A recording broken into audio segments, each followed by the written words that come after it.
L'imaginari col·lectiu diu que mai segones parts foren bones, però no n'estic d'acord. Hi ha seqüeles roïnes que desmereixen l'original, com Gremlins 2 o L'Exorcista 2 o inclús Gris 2 si le pillares el rotllo a la primera. Hi ha seqüeles que són més o menys tan bones com l'original, com El Templo Maldito, Aliens el Regreso o Antes del Amanecer, si en van les pel·lis romàntiques.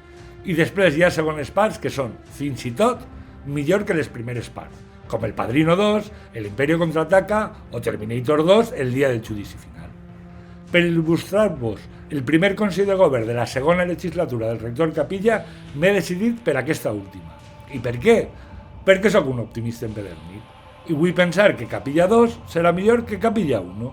I perquè m'encanta pensar que tots aquells i aquelles que varen ser roïns en la primera part seran els bons en la seqüela. Així que si voleu viure, veniu a mi.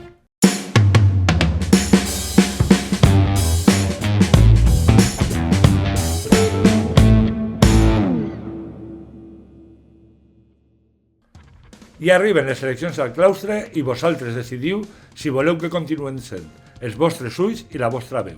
I no només al claustre, sinó al Consell de Govern, perquè només els claustrals trien els seus representants en el Consell de Govern. Que jo puga fer vídeos com aquest, que trasllade els vostres dubtes i inquietuds a les sessions, que puguem tindre iniciatives com la que ens va permetre influir en els nous estatuts, depèn de que em votes a mi i també als meus companys i companyes que es presenten en la candidatura de Més UPB. Perquè només amb molts claustrals podrem garantir la nostra presència en el Consell de Govern i la continuïtat de la nostra tasca. Si eres petegàs, personal temporal d'investigació, professorat ajudant doctor o professorat associat, pots donar-nos suport a les nostres candidatures amb el teu vot. Si eres PDI amb vinculació permanent, comprova si al teu departament hi ha candidatura perquè encara no arribem a tots els departaments. Tu decideixes. Si penses que estem fent una bona tasca sent els vostres ulls i la vostra veu, vota'ns. L'oferta de noves places d'ajudant doctor han sigut aprovades pel Consell de Govern. Entre elles es troben les corresponents al programa Maria Goiri, aquell que han acordat el Ministeri, la Conselleria i les universitats per financiar noves places que han de cobrir les diferències de POD que van a generar la desaparició de dedicacions P6 i P5 del professorat associat i el descens de dedicació del professor ajudant doctor de 220 hores a 180. Sobre el repartiment de les places diria que els criteris del vicerrector Cano són com un T-1000, l'androide de polialiatge mimètic. Canvien de forma i són capaços d'imitar qualsevol criteri que vos imagineu. Perquè, com li vas dir al vicerrector en la mesa, quan tens tants criteris com places a oferir, és que no tens cap criteri. Però continuant, el problema que jo li veig al pla del vicerrector és que continua retardant l'estabilització del professorat associat. Així que quan es produïsca el forat en el POD, nosaltres ja haurem gastat els diners i tal vegada no en els departaments més afectats. Aquestes places del Maria Goiri presenten com a novetat en el seu barem la inclusió del mèrit preferent d'haver sigut professor o professora associada 5 dels últims anys. Però, tal com indica la LOSU, o el tens o no el tens. De res serveix tindre 4 anys i 11 mesos. I aquest mèrit es concreta en un factor multiplicador de 1,2 per a tots els mèrits presentats, que és acumulable amb el mèrit preferent de l'acreditació ajudant doctor i en les estades d'investigació. Així que el professorat associat que vol fer carrera com a docent universitari té ara una bona oportunitat. Sort! El petegàs de la universitat són com un John Connor adolescent. Tenim mogolló de destreses i competències que es fan valer tant per a un trencat com per a un descosit, però són joves i rebels i gens acostumats al pensament únic. Per això, en les eleccions a rector, 697 petegàs van decidir que preferien un paper en blanc com a rector abans que a Pepe Capilla, i només 404 li donaren suport. Al Consell vaig preguntar-li al rector que com analitzava aquesta crida d'atenció i que si volia transmetre algun missatge al col·lectiu. El gerent, al que no li havia preguntat ningú, em va dir que hi havia votat més petegàs a Capilla que a l'Estep en les eleccions sindicals. La qual cosa és certa, perquè a Capilla li van votar 404 petegàs i a l'Estep 338. Però Estep competia en 5 sindicats i Capilla com a bundio. És més, el rector va treure els mateixos vots que la meva companya Olaya en les anteriors eleccions al claustre, 404, i Olaya competia amb 74 candidats. Però anem a l'important, que és el que va contestar el rector. El rector diu que sempre cal escoltar i analitzar els missatges, però que per a fer-ho amb rigor caldrien unes enquestes que jo vaig entendre que no va fer. També va parlar d'una campanya de vot en blanc que jo sàpia només ha passat en el seu cap. I de participació, perquè valora positivament la pujada de participació, tot i que fora per a votar en blanc.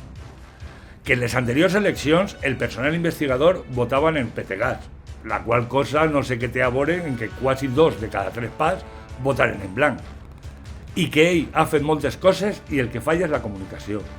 Que no esteu informats de tot el que el vostre rector fa per vosaltres. Així que no descarte un augment dels pressupostos del vicerrectorat de propaganda. Jo em vaig quedar insatisfet en la resposta, perquè, citant a John Connor, em va dir un «Dis-ho a la mà». En la passada legislatura, el rectorat va posar en marxa l'execució de romanents alliberats disponibles de projectes europeus somesos al sistema de cost totals o en cristià que el PDI poguera cobrar d'aquests projectes. Doncs resulta que ara les dades diuen que la pràctica totalitat d'aquests romanents s'utilitzen per a fer autonòmines. ¡Oh, sorpresa! Podien pensar, doncs objectiu complit. És justament la raó per la qual es demanava aquesta mesura. Però res és tan fàcil a la UPB. Així que han encomanat un informe jurídic extern per a que uns altres ens diguen allò que l'equip rectoral ja sap, que cal millorar en transparència. Així que ara les gratificacions extraordinàries han de correspondre amb dedicació d'hores. I en absència de part de dedicació, que no sé per què van estar absents, amb una motivació per part del responsable. Sorprèn que fins ara no fora necessari. També la UPB podrà fer auditories d'aquests projectes, i és que el gerent va recordar que aquests són fons públics, de la universitat, i no de l'investigador. Tot això explicat en un galimaties que el mateix gerent va dir que li recordava als germanos Marx i del qual jo vaig deduir que algunes persones han estat abusant i que no hi ha hores en el món per a treballar tot allò que estan cobrant. Jo el trobo més xut i per això vaig votar a favor, com la totalitat dels presents en el Consell de Govern. Que després no vinga ningú criticant allò que ha aprovat per assentiment. L'únic punt en què no vaig votar a favor va ser a la normativa per a l'admissió d'estudiants per canvi d'estudis i ho vaig fer per solidaritat a la Facultat de Belles Arts, perquè la norma reconeix l'accés des de titulacions d'art, equiparades al grau per la llei d'ensenyaments artístics. Això genera competència desleal, com passa amb les universitats privades, perquè els requisits que s'imposen a les universitats públiques són prou més exigents dels que s'imposen a les escoles d'art o a les universitats privades. Per la resta, un poc lo de sempre. Que si l'acta, que si adequar comissió, memòries de titulacions oficials, preus i programes de titulacions pròpies, adhesió a una associació i el nomenament de 4 professors emèrits. També es va aprovar el calendari acadèmic, el de les eleccions que toquen enguany i el de les sessions del Consell de Govern. Es va constituir una nova unitat docent de dret en l'empresa en el Departament d'Economia i Ciències Socials. Es va donar suport a un parell de candidatures al Premi Princesa d'Astúries i es va aprovar presentar diverses candidatures al Premi Jaume I. Sort als nominats. En l'informe, el rector ens va parlar del seu nou equip. Un equip més nombrós, tant en vicerrectorats com en direccions d'àrea, perquè recordeu que el seu eslògan és «sense límit».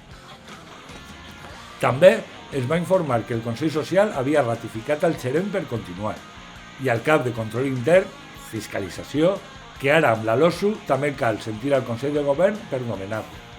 Després del rector, el vicerrector Coll i el gerent ens va parlar de com van les adquisicions de nous immobles. I res més que destacar de la meva part. Doncs bé, ens queden 6 anys apassionants per davant per esbrinar si la UPB s'acosta al dia del judici final, si els edificis intel·ligents que tenim i els que anem a construir i la IA que anem a utilitzar per tot arreu es rebel·len contra nosaltres i, sobretot, si després de Capilla 2 hi haurà més seqüeles, perquè Terminator 3, Terminator 4 i Terminator 5 són un gran sisàs. Jo, de moment i per si de cas, m'acomiado de tots vosaltres demanant-vos de nou que confieu en més UPB en les eleccions al claustre i amunt, sayonara, baby.